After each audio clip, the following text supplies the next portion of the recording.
Okay, I think we are on now. There we go. Perfect. Right on time. All right, welcome to Game Changers. My name is Dutch Thompson, and I'm with MP3. That stands for Move Past Pain to Performance.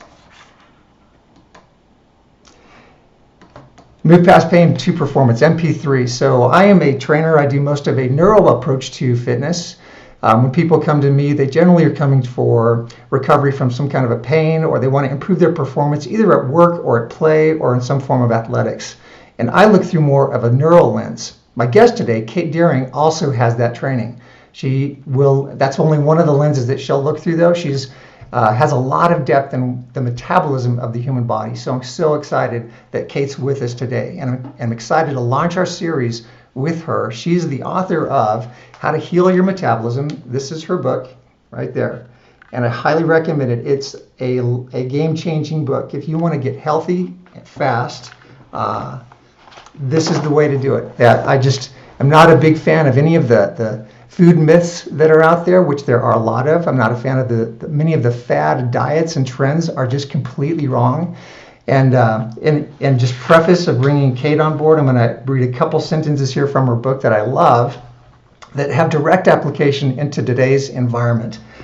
On page 7, she says that stress reduction, sleep, reduced toxic load, happiness, and authenticity all can have an effect on one's health.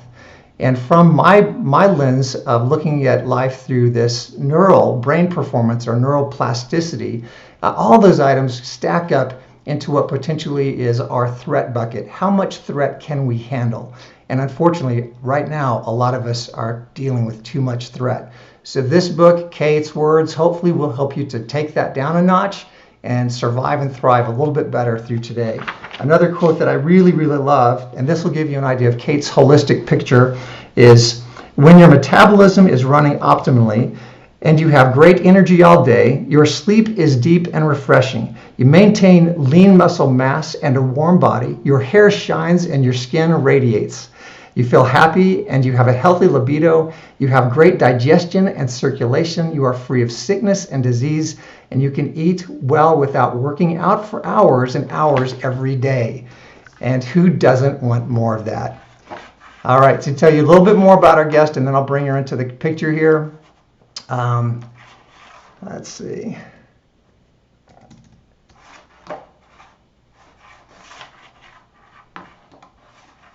Well, Kate, I can't find your word-for-word bio right now, but I'm just going to, oh, here it is. Perfect. All right, basically, Kate has been a health and fitness in the industry for over 25 years. Her approach is holistic. Her expertise is based on several certifications from the Czech CHEK Institute. She's an Olympic lifting coach, Z-Health practitioner, and nutritional consultant. Kate is the author of the book I mentioned earlier. We'll talk more about the book coming up, and here is my guest for today. Kate, thank you for joining us. You are online now. How are you doing? Pleasure to be here. I'm doing great. How are you? I'm fine. So tell us, for starters, if you would, just how are you coping with today's stuff? Well, I would say that the best thing you could probably do, one, is don't watch the news, because I live my life within my own parameters. I abide by the social distancing and, be respectful of what we're being told. But also, I don't submerge myself into the atmosphere around us, because ultimately there's a lot of joy still out in our world right now. And so for me personally, I try to appreciate all that, because I can feel my sense if I get pulled into the news media. I mean, I can literally start to feel my heart rate increase, you know, and you realize that people that are doing this all day long, they're certainly putting themselves in a more vulnerable position to getting sick. And so to me, it's like, at this point in time, yes, do your social distancing and wash your hands, but there's a lot of other things that we probably need to take into consideration so that we can keep our bodies in a healthy place, so that if we do come into contact with someone that possibly might have a virus, that your system is strong enough to either, not have it really affect you or affect you very little. All right, right. We chatted with some about that a little bit before the broadcast started. It was just all the plethora of things that maybe we could do to boost our body's immunity. And we'll get we'll get into that in a moment. But first, I wanted to go down this road of kind of what led you down this alley for yourself. I know that you've been this like basically all-star fitness person for 25 years. People followed you. They've respected you basically since you started down this road.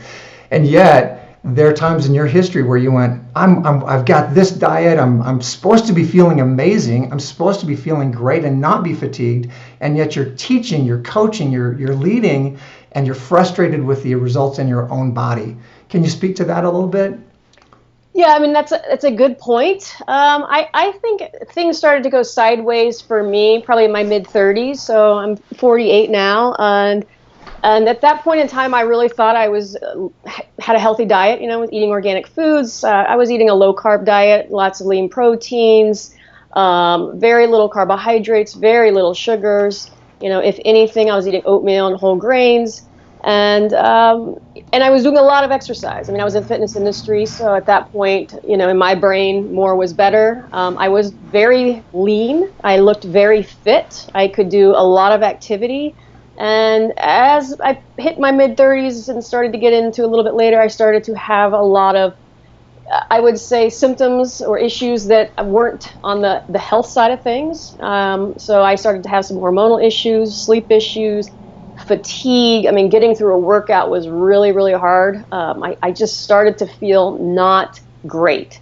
And so at that point, I couldn't understand what was going on because I was doing everything that I was told to do on a health level, yet things were not working out well for me, and I was feeling it, and my initial response was just work out more and tighten up your diet even more, and those did not work.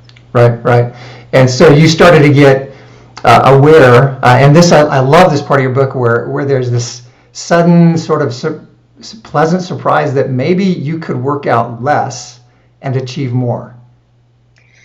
Yeah, I mean those words actually took me probably a few years to wrap my head around, right. Even when I started to shift things, just because as you know, brain neurology, I mean, that was a really deep belief for me. And so it was, and it was wrapped around my ego and who I was as a human.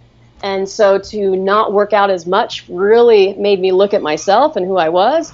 But that belief was really dig deep into my system. And so when I started to step away from that, and I actually started to see, as soon as I started to take measurements of myself, and I'm not talking about weight measurements, but measurements like my body temperature and pulse, and started to see the impact of what exercise was doing to me, and started to understand my physiology better, I could literally see that the workouts I were doing was not supporting me on a metabolic level.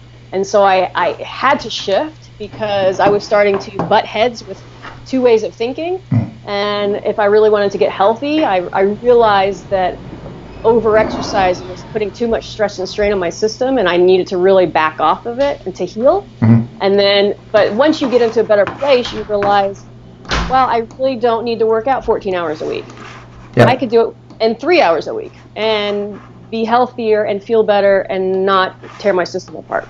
Now, you said a couple words there that I'm sure we could gloss over them, and probably half of our listeners even really heard what you said, but body temperature and pulse. Wow. What a loaded concept that is. Now that I've read your work and I've studied some of the people who you follow, I now kind of get that. But could you unpack why that's important?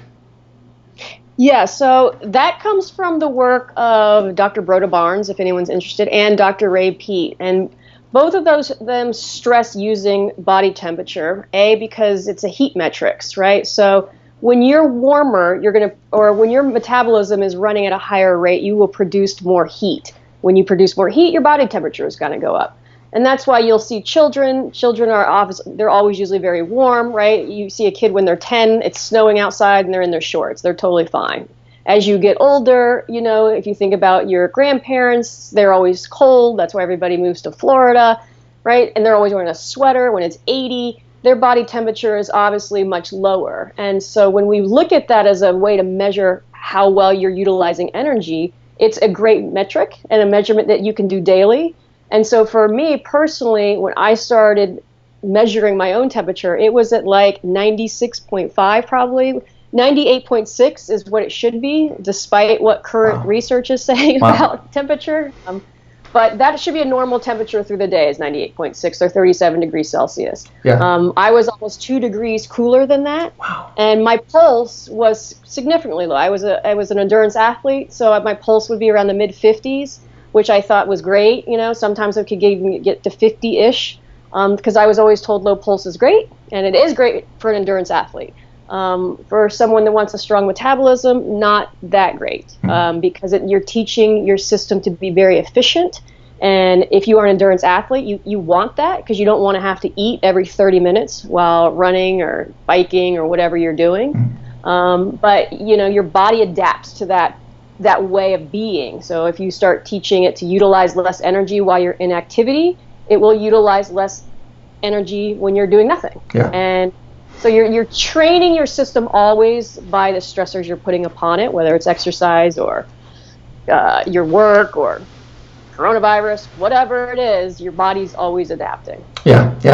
The element of temperature and pulse I probably was hearing about that for 6 months before I finally went, okay, I guess I'll do this. And like you, when I first started doing it, for one thing, I was a slow believer. I didn't want to buy in. I was dragging my feet. I felt pretty good in general. I was achieving more or less the results that I wanted to.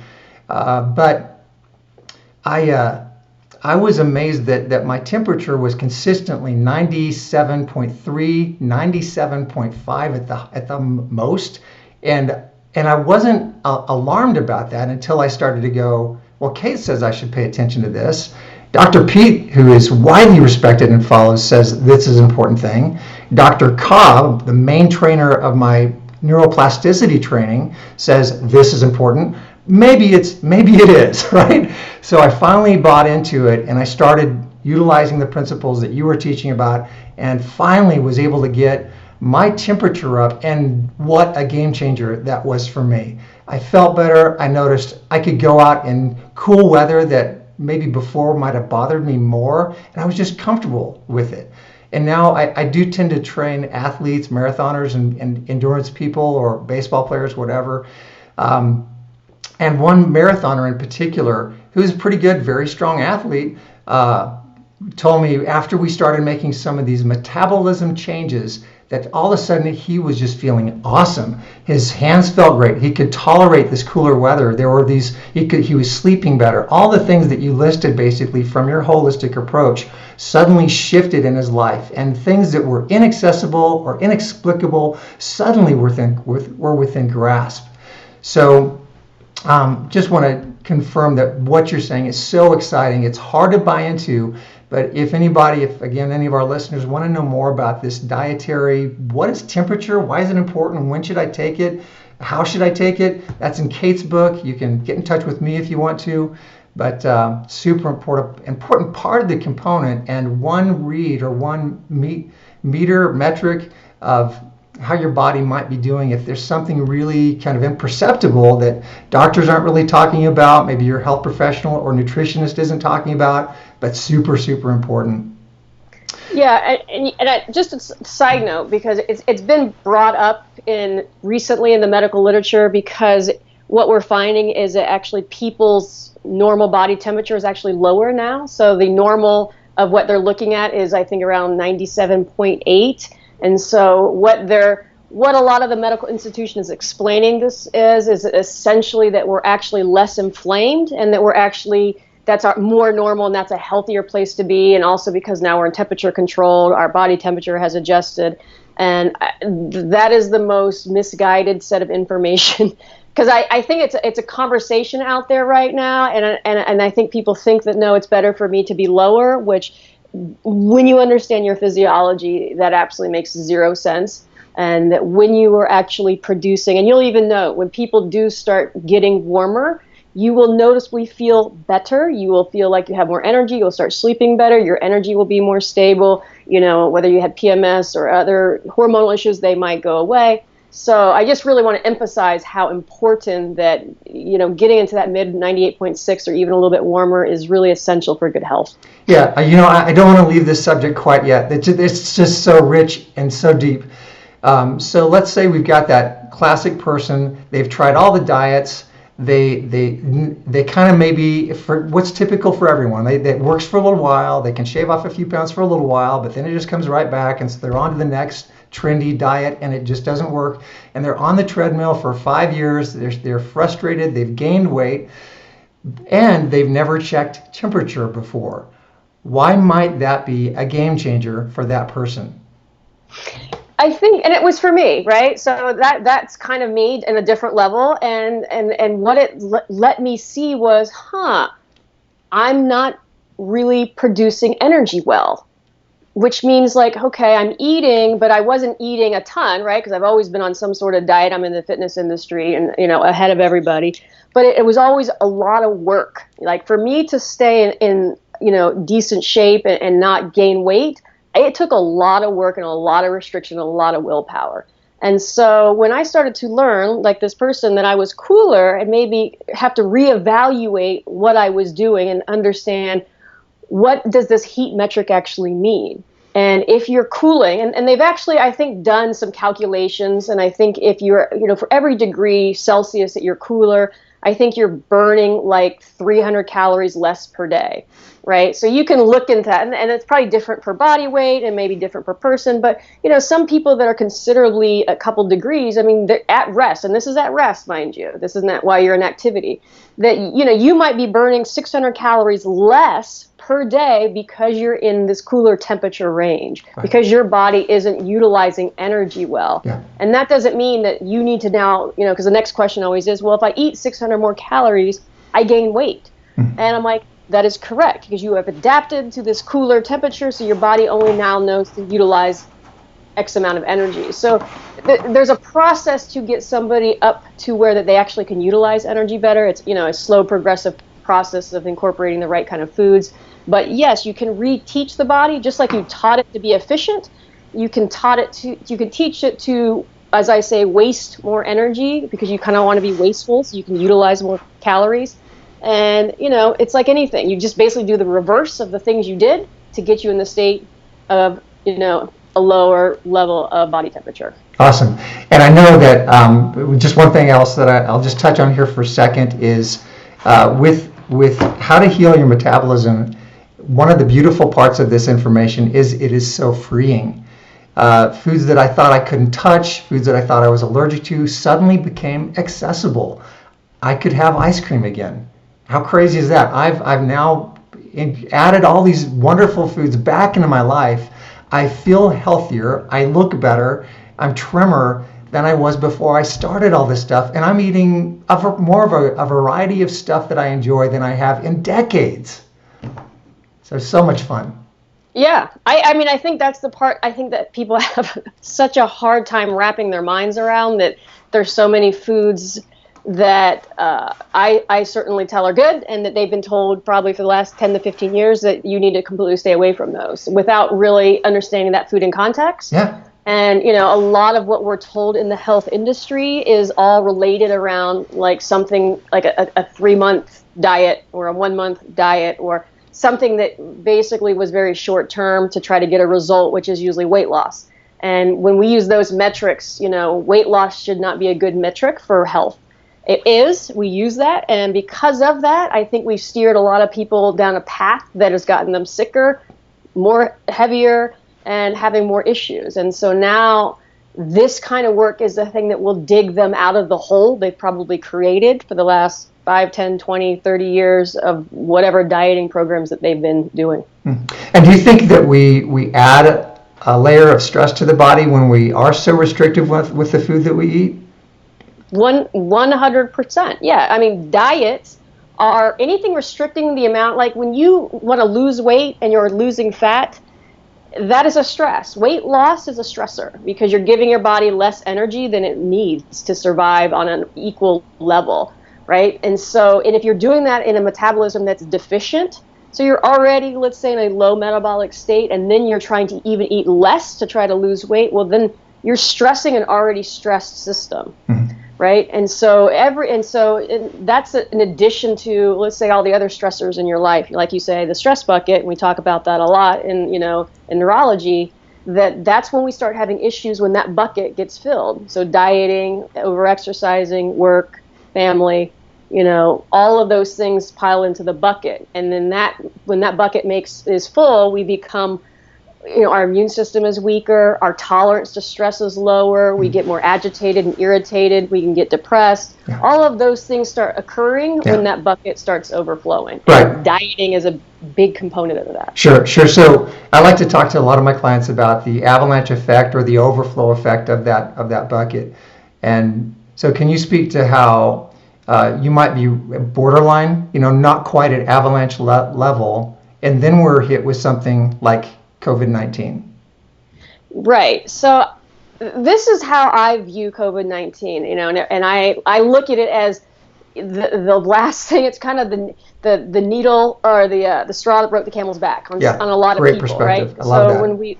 when we look at who's being affected most, it's usually people that are already in immune suppressive state. They're having cardiovascular issues, they already have respiratory issues, they have diabetes, cancer. Their system is already hypervigilant right now because of everything else that's going on. So you throw a virus onto that, and that could be the thing that pushes them over and really creates a negative reaction to that virus. Now, if you take another person, let's say a child, because we already know that they're not being affected nearly to the degree of the older adults are, who has a much lower stress bucket, right? And they have a stronger immune system, and their body their metabolism is working much better. You give them the COVID-19, and you don't see nearly the kind of responses. Yeah. If they are getting sick, it's more mild, I personally believe there's a lot of children out there that probably have already had it, and they're just asymptomatic, and that we just aren't seeing it. We don't know that information yet, because we don't know, quite honestly, how many people have been exposed and actually probably have antibodies already. That information is not available. All we know now is that the really sick people that we are testing, they're sick, but we also know that, it's only I think we've done close to over 1 million tests in the United States, and only 16% of those actually have COVID-19. The other 84% have other issues, other respiratory. So it is, people are going to the hospital right now because some stress has pushed them over. Yeah. And just the environment we're creating today, that could be enough to push someone over. They don't even need to get the virus, right? Just the environment. Yeah. I had a client for a while, and we were working with her knee pain. She'd had some significant damage to her knee. But about every 6 months or so, she'd call and say, "Dutch, my knee's hurting again. I thought we fixed it." And inevitably, I'd talk to her. I'd ask her, what's going on? Can you tell me, how's it hurt? Where's it hurt? Oh, by the way, what's going on in life right now? And when we got to that question, it was like, oh, well, we just moved, or my 2-year-old's going off the charts crazy, and she's running around, and it's just creating this stress. And that was causing her knee to hurt. This happened about 6 times over 6 different phone calls over about 3 years. And and she finally got that, oh, there's a direct relationship. I'm getting that avalanche effect. And if I can just calm down, and I think there's probably a fair number of people today who are hurting. Maybe they've had some chronic pain that they thought was gone, but now it's returned. Can you say why that might happen? Why might I have had a backache and it's been gone for 5 years, but now suddenly my back hurts again? Totally. I mean, again, you're always going to come back to the stress bucket. And any time, wherever you have an injury, and and what we're taught is pain is all in the brain, right? We basically have an information that, we have receptors and that are at the injury site, but they're not pain receptors. They're basically just information, and they're going to send information back to the brain. The brain will decide if this is something I need to create pain with. If your brain is overloaded with threat on any level, and that could be diet, coronavirus, overexercise, work, that bucket can get full, and your pain, that signaling is now going to be much higher, and now your pain will show back up without you having to, did I do something to my back? Did I, No, your threshold has just gone over, and now you're seeing that. So that's why you can see things that actually lower stress, like meditation or Z health drills, because that basically takes threat off the bucket, and that can help get rid of the pain. Just like incorporating healthy sugars into the diet, because of how they actually have an immediate response on the stress hormones and help bring those down, will have an impact on where somebody could possibly feel pain. Could you speak to for a little bit about the mental game? Like, all right, I'm one of those people who I'm watching TV 24/7. I'm getting depressed by that intake of stuff. How can I start to put some stuff in my brain? Because, all right, let's say theoretically I've watched TV for 3 hours. I've been buried in bad news, and I get up and now my back hurts, right? Totally. Yeah. So what mental game might we play at that moment to start winning that game? Well, I think the biggest thing that someone needs to do is stop throwing yourself into the war, which is watching the news all the time. And I know that's a common thought, is like, I need to stay informed. I promise you, if there's something that you need to know, you'll find out. You don't need to sit in front of the TV, or limit yourself to, maybe watching it in the middle of the day, 10, 20 minutes, and then that's it. And it's addiction, right? Like, people have an addiction for pain or misery, and news is stressful, right? So it can hit your stress hormones and give you a little adrenaline kick, so you actually feel kind of high while you're watching the news because you're stressed. Such an important factor. Wow. Yeah. So people don't realize they're kind of getting a hit from this, right? And now those stress hormones are raging through you while you're watching. You're feeling kind of anxious or agitated, but you're like kind of high.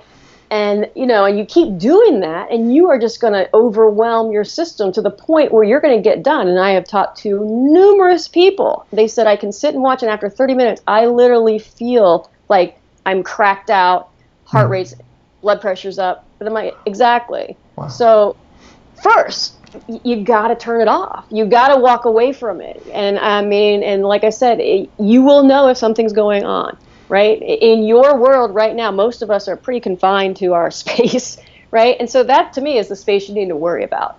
So for anybody that you want to kind of trigger yourself, so obviously we know that Z Health can do that. We know drills can help us settle the system. We know deep breathing and focusing on your breath can also help initiate the parasympathetic system, especially on the exhale, and help lower that stress response.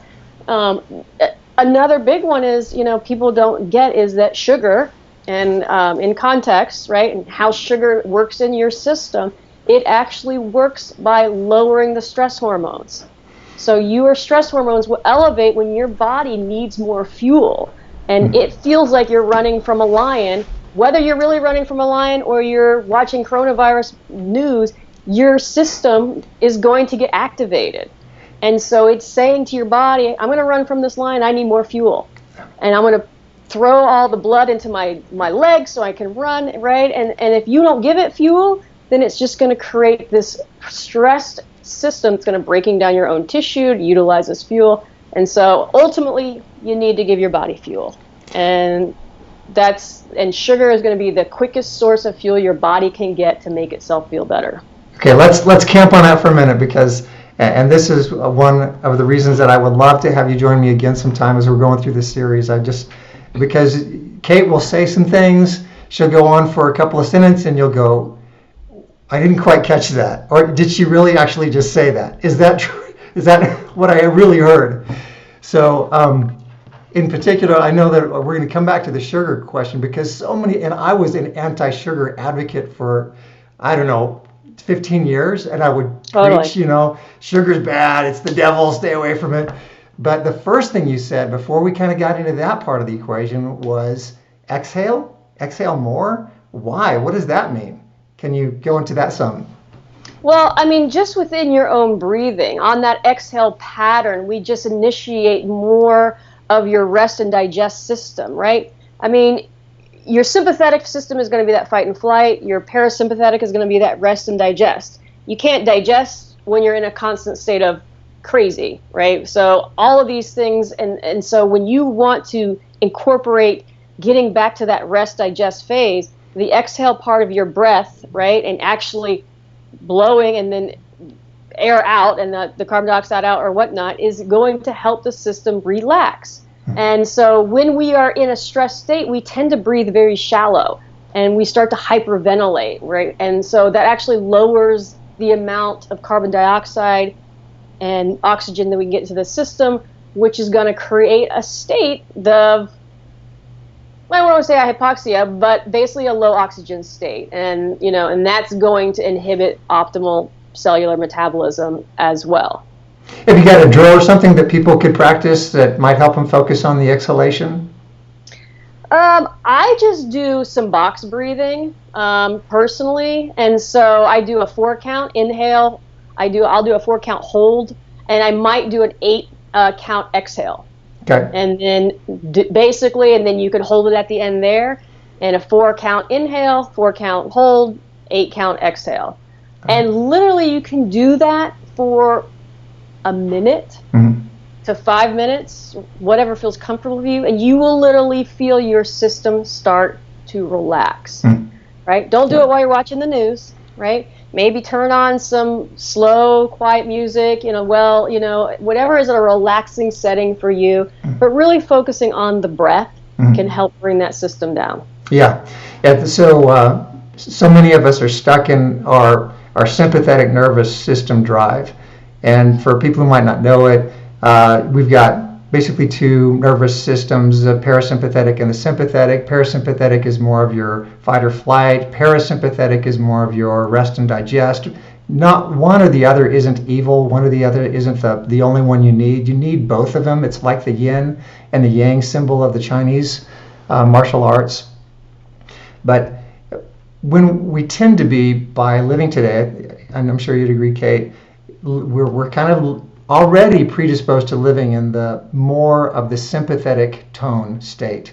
We're just a little jacked, a little bit concerned, a little bit too stressed, and so there's this inclination to kind of live there already. Since we stack in this other component, and we're so unfamiliar with the parasympathetic and what that feels like, that most of us need a lot of training there. So again, I'd invite you to definitely practice this box breathing that Kate talked about. If you're uncertain of what that is, again, maybe bring it up when we have our next in the comment section, or just try to practice that. But Kate and I can help. We're both skilled in a number of different breathing techniques. So, but the box breathing can be super profound and important for you. Now, the second thing that Kate alluded to was this idea of sugar and it being good brain food.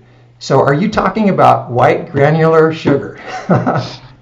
Yes. I mean, because all of it essentially is going to break down into glucose, right? And ultimately, that is what your brain prefers. That's what your brain utilizes a lot of. Per pound, your brain utilizes more fuel than any other part of your body. And it wants glucose. And so that's going to come from sugar or any form of sugar. Now, people hear that and they're like, you're telling me I should go eat a bunch of white sugar. And I'm like, I am not telling you that. I'm telling you that, yes, it can be utilized as a form of energy, but when you use sugar, because it is highly metabolic, will increase your metabolism. It also will increase your need for more nutrition.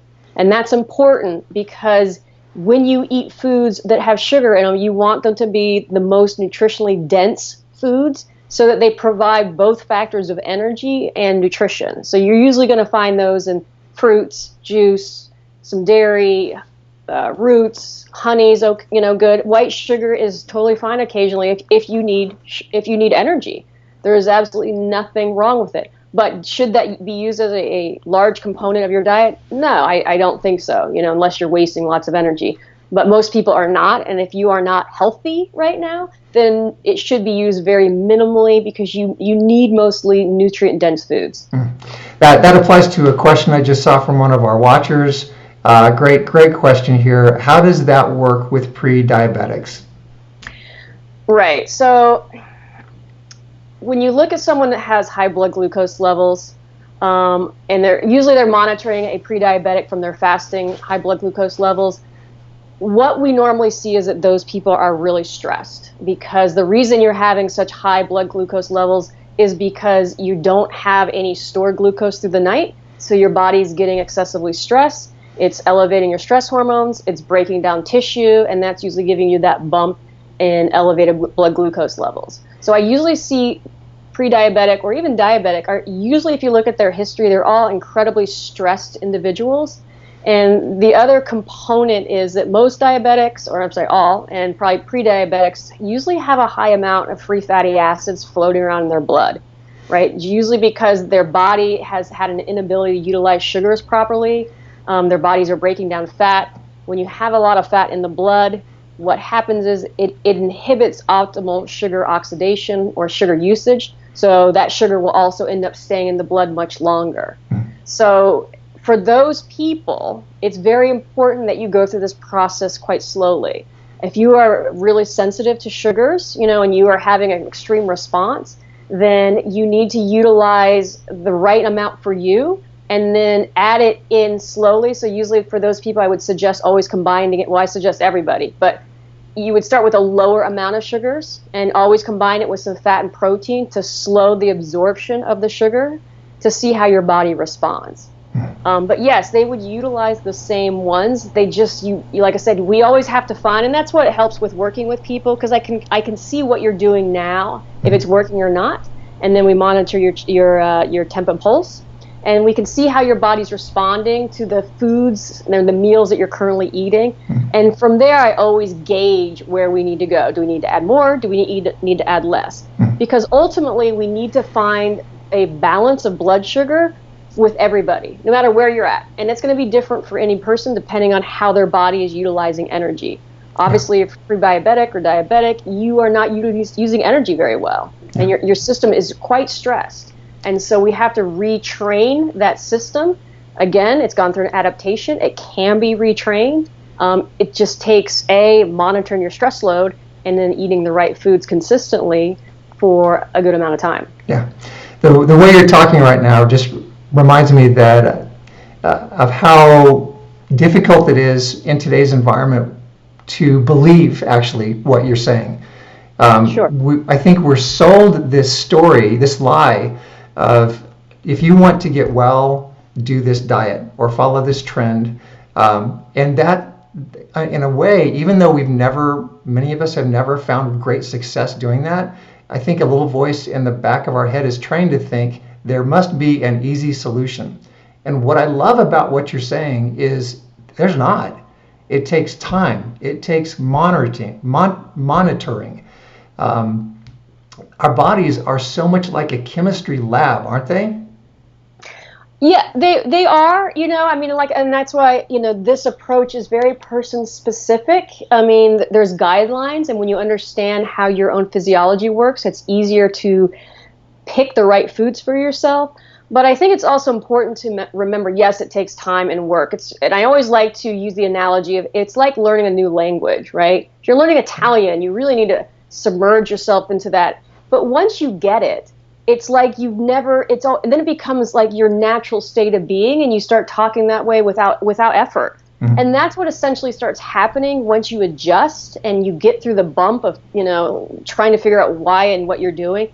But as soon as you start to get it into this programming, you'll find it becomes effortless, because now you feel better. Now you're not chronically hungry or binging or having urges. Your energy is stable. You're sleeping better.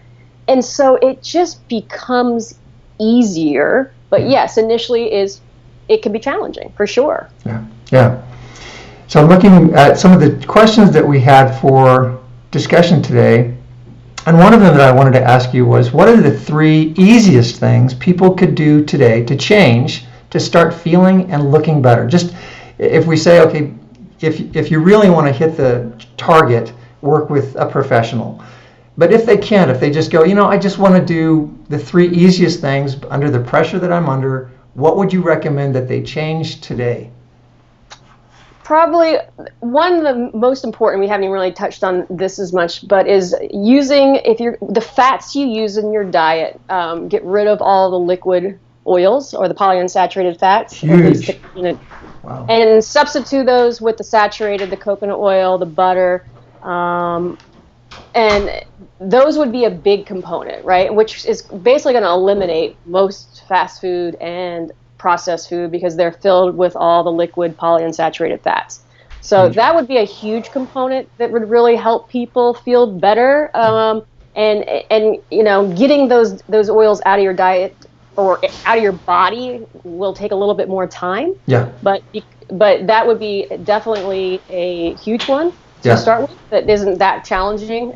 You just got to be aware of where all these oils are. Yeah. And read your containers. How can I find that out? How can I figure out what stuff to avoid? Is there like a chart somewhere I can find? Well, I definitely have one in my book. You can probably Google polyunsaturated fats and where they are, and they'll give you a long list. But mostly they're in things like the vegetable oils, nut and seed oils. That's the primarily place that you're going to see them. And those are the oils that are used mostly to cook the processed crackers, or they're in pretty much every processed food. Your chips, crackers, some have coconut oil in there these days. You can look for those and find them. But they're also in, if you buy pre-made foods, they're always going to be cooked with canola oil or going to have canola oil in there. Or they might even cook it with olive oil, which is a little bit better, but you don't want to cook with olive oil. It's still a liquid oil, so you want to use the more saturated fats to cook with. Nice. Okay. So just to reiterate, that's one thing that you said, but it's massive. So when you start to pay attention to these PUFAs, it's shocking, actually. When I said at the beginning of today's broadcast that I'm feeling better, I have more access to a greater variety of foods, and I'm so excited about all the things that I get to eat again, I did mean that wholeheartedly. However, when I begin to look at this PUFA thing and understand what they are, I want you to think about this, whoever's listening right now and watching, because what we're saying is soybean oil. When you look or you go to any ingredient and it says add vegetable oil to this whatever to cook it or prepare it, vegetable oil about 100% of the time in our grocery stores is soybean oil. And that's one of the worst PUFAs, isn't it? 100%. It's a very cheap oil, easily oxidized, and what we know of these oils is they are a huge immune suppressive factor to them. And we know this. One of the reasons is they use like soy oil, to feed to people that have organ transplants, because those people have to basically keep their immune system suppressed so it doesn't attack the new organ. And soy oil is one of the components that they feed them solely for this purpose. So when you think about that, suppress my immune system, does that sound like a good idea in today's atmosphere? Really? No, right? And that's one of the basis of what these oils do to the system. And so you have to step away and go, why would they give an organ transplant person? Because those people have to keep their system suppressed all the time. They're usually on immune suppressives the rest of their lives. But that's the entire basis of why they give it to them. And so when we look at these things, you have to really ask that question, like, is something that suppresses my immune system, should I be taking it all the time? And if you're confused, the answer is no. Yeah, and we don't have much time to get into this next question, and I wouldn't maybe next time like to dig into it more, but this even idea of, well, gosh, the FDA approved it. It's in the grocery store. It's not going to kill me, right? Oh God, that is a huge. I mean, if you see where the FDA, the USDA, most of our food safety people are getting funded from, you would start to see why you can't really trust that everything that they're telling us about food's health is the right thing long term. Food and anything is tested very short term. That's why a lot of these fats are marked as heart healthy. Those are the ones you're seeing as heart healthy because they have a cholesterol lowering effect to people. And so I think, they actually push them as a healthy fat. And because they can see that over a month or 2 or 3 months, they can have these effects with people. But what we fail to see is when we're studying them for much longer and how they react to the system in a much longer time, we start to see that these people start to have increases of chance of cancer and other immune system issues. And what do you see on any sort of high immunosuppressive drug out there on the market, right? If you look at Humira, and this is a whole nother level, but that's what they are. They're immune suppressives. what if you read and you listen to every side effect, right? It's like higher chance of cancer, highest TB. I mean, you're basically going to die much quicker if you take these things. And these oils are on some degree having the same effect. They're probably just doing it much slower. But if you're taking them and consuming them all the time, they are going to catch up to you. Okay. So that's one thing, and it's huge, and I do want to get into more of that. My other guests who I'll have in the future, who I'm super excited to see them as well, but they will bring up this subject probably while we're talking, is this mystery of why PUFAs are in so many of our foods, and also this ironic truth that they're really quite bad for us. Now, Kate, what if we think about another one or two things just for our general population that would make them a little bit healthier, maybe sleep better, feel better? So number 2 would be reevaluating how many carbohydrates and where you're getting your carbohydrates. So a lot of people have a fear of fruit and juices these days, and I think those are vital foods. They're highly nutritious, and they're good with good quality sugars or energy for our system to utilize. So reintroducing those back into your diet, maybe slowly. If you're not consuming any fruits right now, maybe you eat a half a piece of fruit, add that into your day. And then you slowly incorporate more. So because those are the foods that your body, your body likes easy digestible sugars, and that is the way it likes to get its energy. And so giving it all a bunch of stuff that's really hard to break down, like a lot of grains and seeds, is not ideal if you're trying to improve your energy state. So adding more quality, easy to digest sugars back into the diet. Yeah. So to go to that a little bit deeper, so basically if we add some nice healthy sugars to our diet, could that impact my sense of stress today? 100%, right? I mean, in fact, most people don't understand it when if you can't sleep at night, or because your stress hormones are high, or if you're waking up in the middle of the night because your stress hormones high, or you feel anxious or headachy through the day because your stress hormones high. Most people, not everybody, can usually drink about 6 to 10 ounces of orange juice with some salt, or 6 to 10 ounces of a Coca-Cola. I hate to throw that in there, but it works also very well. And they will immediately, the stress load will come down. They will feel better. The headache will go better. I wouldn't drink the Coke at night or in the middle of the night, but it can help relieve some of the elevated stress hormones immediately. Again, if you are diabetic or pre-diabetic or have glucose oxidation issues, then we need to recalibrate you. But for most individuals, that will have an immediate effect, and they will feel better almost immediately. But awesome. Nobody does it. Okay, so tip number 2, healthy carbs. And How about, have you got a third game changer for us today? I would say the third one is always combine your carbohydrates with a protein and maybe some fat. Meaning, for the most part, 90% of the time, you shouldn't have your carbohydrates independently. They should be combined with some sort of protein. Awesome. So that you don't get that massive blood sugar influx, unless you need it, because sometimes you need it when you're in a stress place. But for most people, if they're regulating properly, you want to combine those foods with a fat and a protein and the carb together. I certainly go through all of that in my book so that people are like, what does that mean? But ultimately, if you want some juice, then have a piece of cheese. If you want some eggs, have some fruit. Like those things, you want to have them go together. Okay, awesome. All right, so we've got a couple listener questions. I think our goal here is to go maybe about 4 more minutes. Is that okay for you, Kate? Sure. I'm hoping to go to about 50 minutes with these interviews. For watcher questions, I've got one. How can I lose weight without stressing my body too much? Well, okay, so that I would first have to say I'd have to see where your body is now, right? So I always say you need to be healthy to lose weight and not lose weight to be healthy. And so if you're already in a really stressed place and you're trying to lose weight, then the first thing you have to address is your health. So we need to improve the health first, because you need to be in a healthy place for us to lose weight optimally, and not like your body needs to be able to handle the stress of weight loss.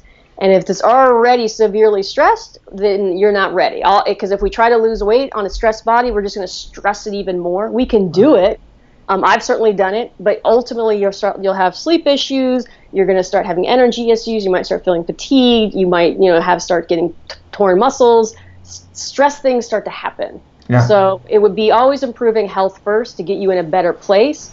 And then at that point in time when you're healthier, we could do a slight calorie deficit, maybe have a little more activity in, maybe get out and get some more sun. Things that I know that can help support the metabolic rate without pushing you too much into that sympathetic state.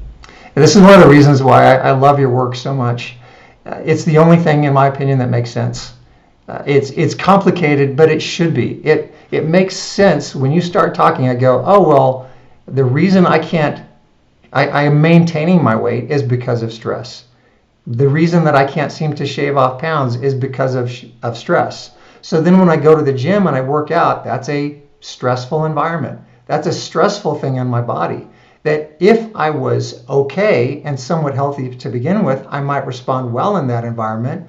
But I could actually go with that kind of stress into the gym and have no results or negative results, which I think anybody who's played with diet a little bit has seen that happen.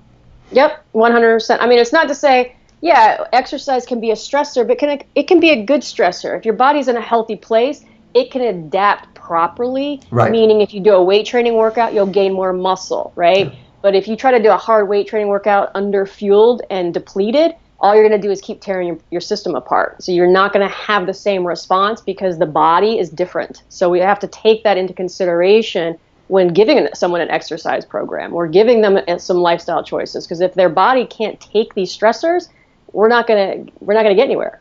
Right. Awesome. Now the last question it looks like we've got is, isn't sugar a stimulant? No. Okay. Absolutely not. Wow. And so it is energy. It actually is counter-stimulate because so I think a lot of people might feel that stimulating effect, and I'm just kind of go through the physiology, that if you take a ton of sugar and with nothing in it, like just let's say you drink 2 Cokes, which is a lot of sugar, and with no fat or protein to slow that absorption down. So all that sugar is going to hit your system, which is going to create a blood sugar spike. And if you can't utilize all that energy, right, insulin is going to go up to help get the sugar out of your blood, right? It's either going to utilize it as energy or store it as fat.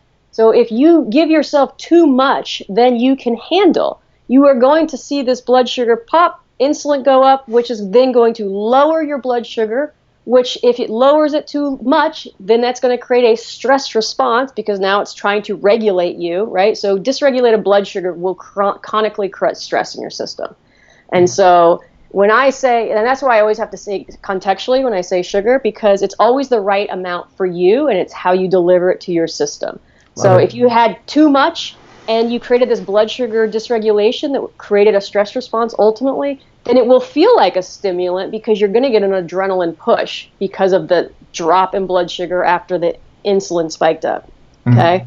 Yeah, but if you have the right ingredients, if you get the right amount and you regulate the blood sugar, then you're not going to get that response, and it actually will lower the stress hormones and not pump them up. So it doesn't have an immediate effect. The immediate effect it normally has on stress hormones is to lower them. But again, like anything, if we do too much that our body can handle, and that could be anything, water, oxygen, anything under the planet, we can get a negative response. And that's why sugar has been in this, it's so horrible because we've been over consuming and not utilizing it properly. And so it's been vilified without an understanding of our own physiology and how it should be worked properly. Love it. Well, Kate, we're going to need to tie things up for today, but I love everything you said. I just so value your presence, your vision, the insight that you have. I definitely want you to come back and be with us again sometime. 1,000 more questions, literally, in my mind that I want to present and ask you. But for today's broadcast, just want to thank everybody who's been with us. And for people who are watching it later on, thank you for watching, and thank you, Kate. If you've benefited from today's broadcast, we're not asking for any money. I'd ask you to consider buying Kate's book for sure, but in this season of difficulty, just consider paying this forward and do something kind for somebody in need. Thank you, Kate, so much. We're going to draw to a close now, and I'm just going to finish this. This will disappear from our broadcast, and we'll see you next Thursday with Georgie Dinkoff. Real excited to have him with us. I'll see you then. Bye-bye. Bye-bye.